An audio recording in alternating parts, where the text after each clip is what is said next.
우리 이 시간 다 함께 사돈신경으로 우리의 신앙을 고백하도록 하겠습니다. 나는 전능하신 아버지 하나님 천지의 창조주를 믿습니다.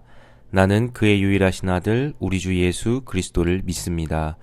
그는 성령으로 잉태되어 동정녀 마리아에게서 나시고 본디오 빌라도에게 고난을 받아 십자가에 못 박혀 죽으시고 장사된 지 사흘 만에 죽은 자 가운데서 다시 살아나셨으며 하늘에 오르시어 전능하신 아버지 하나님 우편에 앉아 계시다가 거기로부터 살아있는 자와 죽은 자를 심판하러 오십니다. 나는 성령을 믿으며 거룩한 공교회와 성도의 교제와 죄를 용서받는 것과 몸의 부활과 영생을 믿습니다. 아멘. 세상을 만들어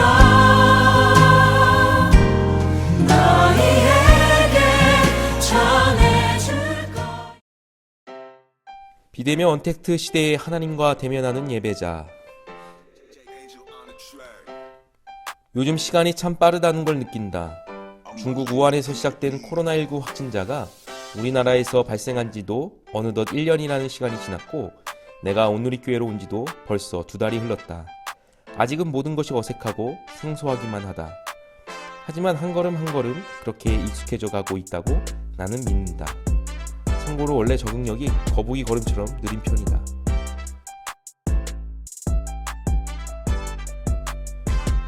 온누리교회에 온 후로 안타깝게도 우리 청소년부 선생님들 또 친구들과 함께 단 한 번도 예배당에 모여 예배를 드리지 못했다. 그래서 지금까지는 예배 영상을 제작하여 유튜브로 송출하고 줌으로 접속해서 모임을 가질 수밖에 없었다. 이 모습이 시간이 흐를수록 자연스러워지고 있다. 네네. 여러분 나가기가 내라네. 바로 나가. 안녕히 계세요. 고마워요 태연이. 안녕히 계세요. 준서도. 네. 사실 코로나에 구애받지 않고 언제 마음껏 모여 예배를 드리고 또 서로 얼굴과 얼굴을 마주하며 교제를 나누는 날이 오게 될지 예측하기가 어려운 것이 현실이다. 기로 가볼까요? 네, 좋아요. 지난 2달 동안 여러 가지로 많은 것들을 했었다. 대림절의 의미를 되새겨보기 위해 태신 전도사님과 함께 촛불도 켜보았고 나름대로 메소드 연기도 시도해봤다. 물론 어디에 내놓아도 부끄러울 수준의 발연기였지만 말이다. 한편 영상을 기획하고 만들고 하는 이 모든 일이 슬슬 지쳐가기 시작할 즈음에 영우와 태연이가 나타나서 도와주기도 했었다.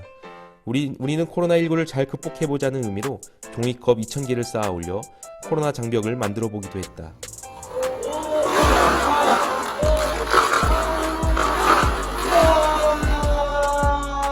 고생만 하다가 간 영우와 태연이. 앞으로도 더 많은 청소년부 친구들을 참여시켜 고생시키고 싶은 것이 나의 솔직한 바람이다. 이번 1월 한 달 동안은 예배란 무엇인가 라는 주제를 갖고 하나님의 말씀을 나누었다. 사실 지금 와서 하는 말이지만 이 주제를 정한 이유는 순전히 나의 고민에서부터 출발한 것이었다. 코로나19가 참 많은 것을 바꾸어 놓았다. 우리의 일상에 많은 변화를 가져다 주었기 때문이다. 특히 나는 코로나19를 겪고 있는 지금의 시대를 가장 잘 보여주는 말은 다름 아닌 비대면 언택트라고 본다. 쉽게 이야기해서 우리 사회 안에 거리감이 생겼다는 말이다. 직접 만나서 할 수 있었던 일들은 점차 다른 가상의 공간이나 채널을 통해 이루어지게 되었다. 이러한 현상은 우리의 예배에도 적지 않은 영향을 끼쳤다. 알게 모르게 예배에 대한 사람들의 인식의 변화가 찾아왔다. 내가 편한 시간에 내가 원하는 방법으로 다른 사람에게 영향을 받지 않고 나 혼자서 예배를 드릴 수 있다는 그런 인식이었다. 사람들은 성경에서 말씀하는 예배란 무엇인지에 별다른 관심이 없는 것처럼 보였다. 비대면 언택트라는 말이 사람들의 예배 생활을 바꾸어 놓았다. 그래서 나는 비대면 언택트라는 이 말이 무섭게 들린다.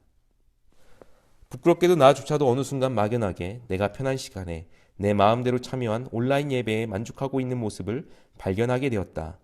온라인으로 예배 드렸으니까 됐지 뭐. 그거면 충분하다고 여겨버리는 나의 잘못된 태도를 발견하기까지는 꽤 시간이 걸렸다. 나 역시도 그랬고 많은 사람들이 착각하고 있는 것이 한 가지 있다. 내가 어떤 방법으로든 예배에 참여한 것으로만 만족하는 것이다. 하지만 예배는 내가 드렸냐 보다 하나님이 그 예배를 받으셨냐가 더 중요하다. 즉, 내 할 일 다 했다는 태도로 예배를 대해서는 안 된다는 것이다.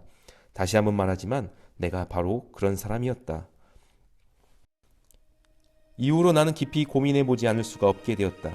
도대체 예배란 무엇이란 말인가? 결국 이 주제를 갖고 영상을 만들어서 청소년부 친구들과 함께 고민해보고 그들의 생각을 들어보고 답을 찾아가 보기로 결심했다. 첫 주에는 예배는 삶으로 반응하는 것이다는 내용으로 진행했다. 우리는 일주일에 한 번 교회에 나와 예배하는 것으로 만족하면 안 된다. 우리의 일상이 하나님께 반응하는 예배의 삶이 되어야 한다. 그래서 하나님 보시기에 합당한 삶의 모습을 통해 하나님께 반응하며 예배해야 한다는 점을 강조했었다. 그렇다면 우리는 어떻게 일상생활 속에서 하나님께 합당한 모습으로 반응하며 예배할 수 있을까? 이 질문에 대한 답을 3번에 걸쳐 나누었다. 바로 말씀, 찬양, 기도였다. 우리는 말씀을 묵상하고 실천하는 일을 통해 하나님을 높이고 인정하는 찬양을 통해 그리고 하나님의 뜻이 이루어지기를 소망하는 기도를 통해 우리의 일상을 예배로 채울 수 있다는 것이었다. 혹시 기억이 나지 않는 친구들은 다시 한번 정주행해보기를 강력하게 추천한다. 나는 한 가지 소망하는 것이 있다. 그동안 이러한 소망을 갖고 예배에 대한 영상을 만들었다. 바로 우리 청소년부 친구들이 비대면 언택트 시대라고 말하는 지금의 시대에서 하나님을 깊이 대면하고 만나는 진정한 컨택트 예배자가 되는 것이다. 이렇게 말하면 너무 어렵게 느껴질지도 모른다. 한마디로 우리는 언제 어디서든지 시간과 공간에 상관없이 하나님을 대면할 수 있다는 말이다. 다르게 말하면 하나님과 우리 사이에는 결코 비대면이라는 말이 존재할 수 없다는 것이기도 하다. 우리는 지금까지 그래왔고 앞으로도 계속해서 하나님과 대면해야 한다. 그것이 바로 내가 전하고 싶었던 예배였다. 자, 이제 우리 예배란 무엇인가라는 주제에 대한 내용을 마무리할 시간이 왔다. 제일 중요한 사실을 남겨놓고 있다. 궁금하지 않은가? 궁금하다면 구독과 좋아요를 한 번씩 눌러주기를 바란다. 궁금하지 않더라도 해주기를 부탁한다. 왜 해야 되냐고? 그냥 구독과 좋아요 수가 많으면 기분이 좋기 때문이다. 자, 그럼 채널 고정하고 우리 마지막으로 함께 예배에 대해 살펴보도록 하자. 그분의 넓이를 좁은 우리 뜰 속에 나누지 말고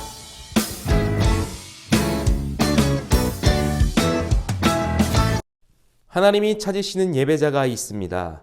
이것을 예수님께서는 요한복음 4장 24절에서 영과 진리로 예배하는 사람이라고 말씀하셨습니다.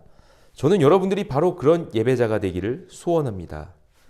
자, 그럼 예수님께서는 하나님이 찾으시는 예배자는 영과 진리로 예배하는 사람이라고 분명히 말씀하셨는데 우리가 이 말을 이해하기 위해서는 요한복음 4장으로 함께 가서 살펴봐야만 합니다. 요한복음 4장을 우리가 보게 되면 사마리아의 한 여인과 예수님의 대화가 등장하는데요. 수가성 여인의 이야기라고도 잘 알려져 있습니다. 이 이야기의 내용은 상당히 길기 때문에 오늘 우리가 집중해서 볼 대목은 20절에서 26절입니다. 그래서 먼저 앞에 부분인 1절에서 19절까지의 내용은 자세히 설명하기 어려우니까 간단하게 어떤 내용이 전개되었는지를 살펴보고 넘어가도록 하겠습니다. 3절과 4절을 보면 예수님께서 유대 지역에서 갈릴리 지역으로 이동하실 것이라는 계획이 나옵니다. 즉 예수님께서는 남쪽에서 북쪽으로 이동하려고 하셨는데 우리가 이 지도를 보면 알 수 있듯이 남쪽 지역인 유대에서 북쪽 지역인 갈릴리로 이동하기 위해서는 어디를 가로질러서 가야만 했는가 하면은 바로 사마리아 지역이었습니다. 이 사마리아 지역을 가로질러 가야만 시간을 단축할 수 있었기 때문입니다. 이 사마리아를 통과해서 가는 길이 제일 빠른 이동 코스였습니다. 그런데 6절을 보면 이렇게 기록되어 있습니다. 이는 유대인이 사마리아인과 상종하지 아니함이로라. 역사적으로 유대인과 사마리아인 사이에는 아주 깊은 갈등의 골이 있었습니다. 그들은 서로를 원수처럼 여겼습니다. 그래서 보통의 경우라면 유대인은 사마리아인에게 말을 걸지도 않았습니다. 그러나 예수님의 행동은 달랐습니다. 자신이 유대인임에도 불구하고 사마리아 지역으로 가서 거기서 만난 한 여인에게 말을 건네셨습니다. 그러면서 예수님과 사마리아 여인의 대화가 펼쳐지기 시작합니다. 이 대화가 어느 정도 무르익어 갈 즈음에 19절 말씀을 보니까 사마리아 여인은 예수님을 향해서 주여 내가 보니 선지자로소이다 라고 이렇게 고백하는 장면이 나옵니다. 하지만 29절을 보면 이 여인은 예수님을 전혀 다르게 고백하고 있는 것을 우리는 확인할 수 있습니다. 내가 행한 모든 일을 내게 말한 사람을 와서 보라. 이는 그리스도가 아니냐라고 예수님을 그리스도로 인정하고 있는 모습입니다. 그렇다면 예수님을 선지자 중 하나로 인정하던 이 여인이 어떻게 예수님을 구원자, 하나님의 아들로 인정하게 되었을까요? 자, 이제 우리가 집중해서 살펴볼 20절에서 26절의 내용 속으로 우리가 함께 들어가 볼 차례가 되었습니다. 20절에서 사마리아 여인은 이렇게 말합니다. 우리 조상들은 이 산에서 예배하였는데 당신들의 말은 예배할 곳이 예루살렘에 있다 하더이다. 자, 앞에서 이야기했듯이 사마리아인과 유대인 사이에는 깊은 갈등이 있었다고 했습니다. 이 갈등은 바로 예배에 대한 문제에서 시작되었습니다. 이 둘 사이에는 어떤 일이 있었던 걸까요? 20절에 우리 조상들은 이 산에서 예배하였는데 이렇게 나오고 있습니다. 즉 사마리아 사람들은 전통적으로 그리심산이라는 곳에서 자신들만의 제단을 쌓고 예배를 드려왔습니다. 하지만 하나님의 성전은 어디에 있었는가 하면은 바로 예루살렘에 있었습니다. 그래서 당신들의 말은 예배할 곳이 예루살렘에 있다 하더이다 라고 말한 이유가 여기에 있는 겁니다. 유대인들은 예루살렘에 있는 성전에서 예배했기 때문이죠.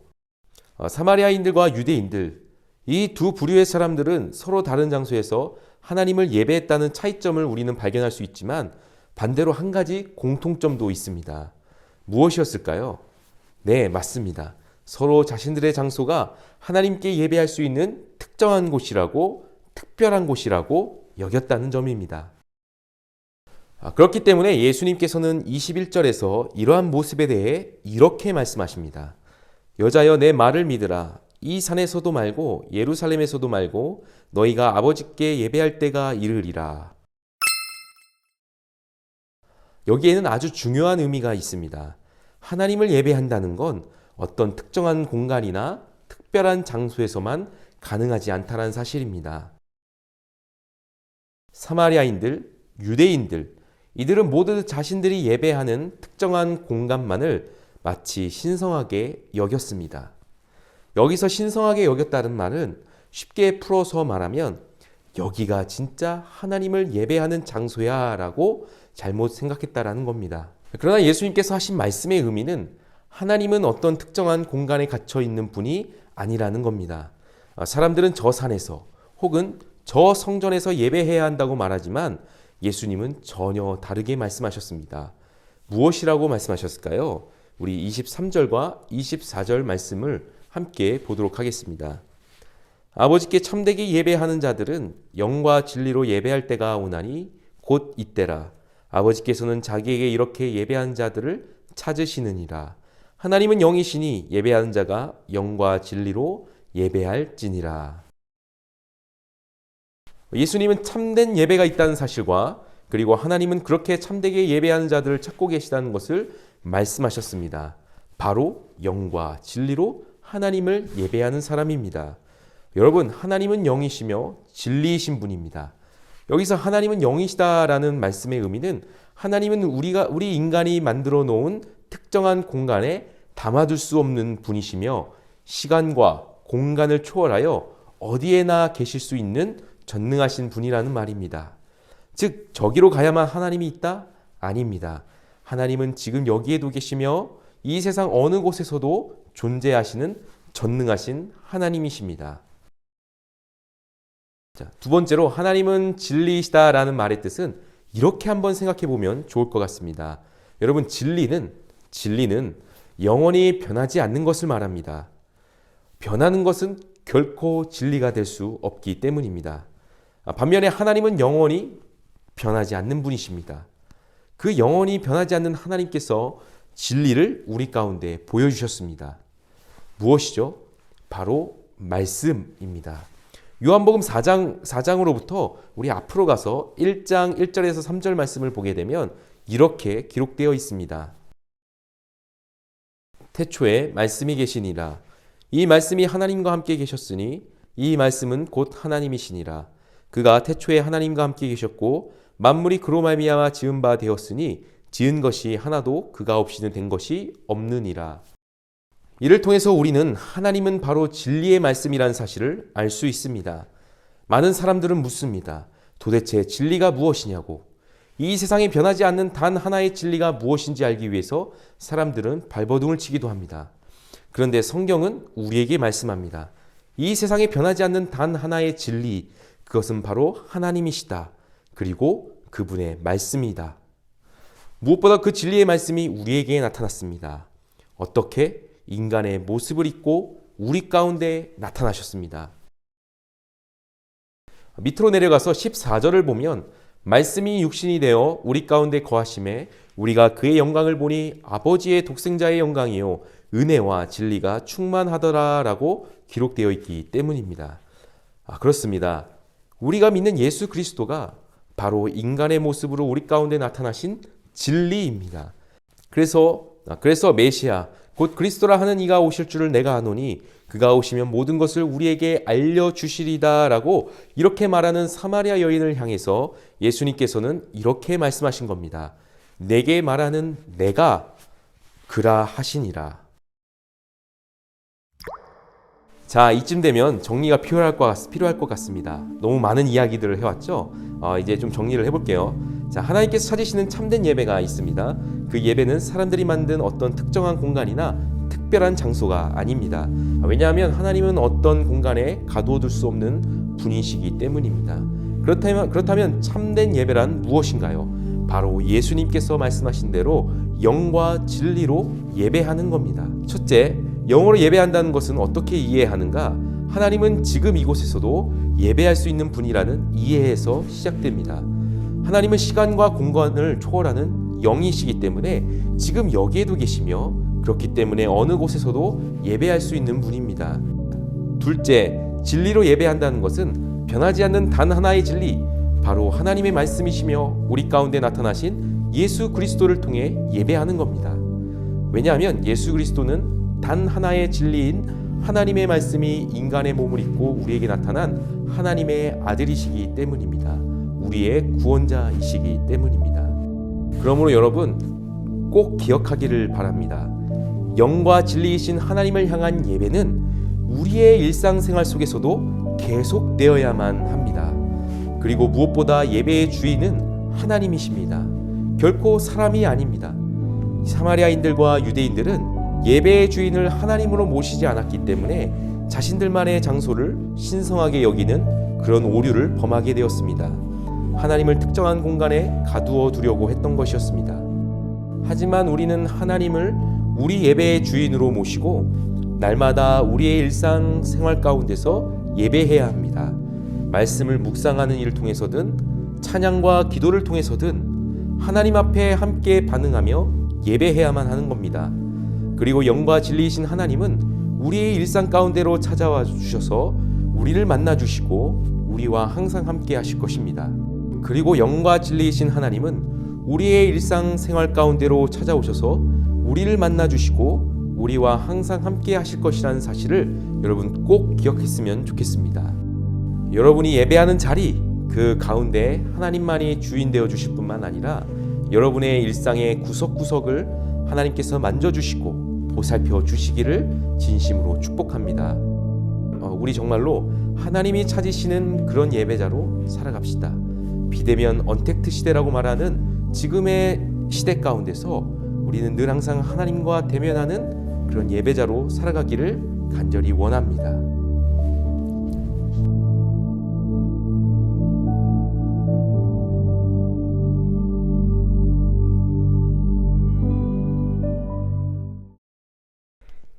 이 시간 다 함께 주님이 가르쳐 주신 기도로 예배의 모든 순서를 마치도록 하겠습니다. 하늘에 계신 우리 아버지, 아버지의 이름을 거룩하게 하시며 아버지의 나라가 오게 하시며 아버지의 뜻이 하늘에서와 같이 땅에서도 이루어지게 하소서. 오늘 우리에게 일용할 양식을 주시고 우리가 우리에게 잘못한 사람을 용서하여 준 것 같이 우리 죄를 용서하여 주시고 우리를 시험에 빠지지 않게 하시고 악에서 구하소서. 나라와 권능과 영광이 영원히 아버지의 것입니다. 아멘. 그분의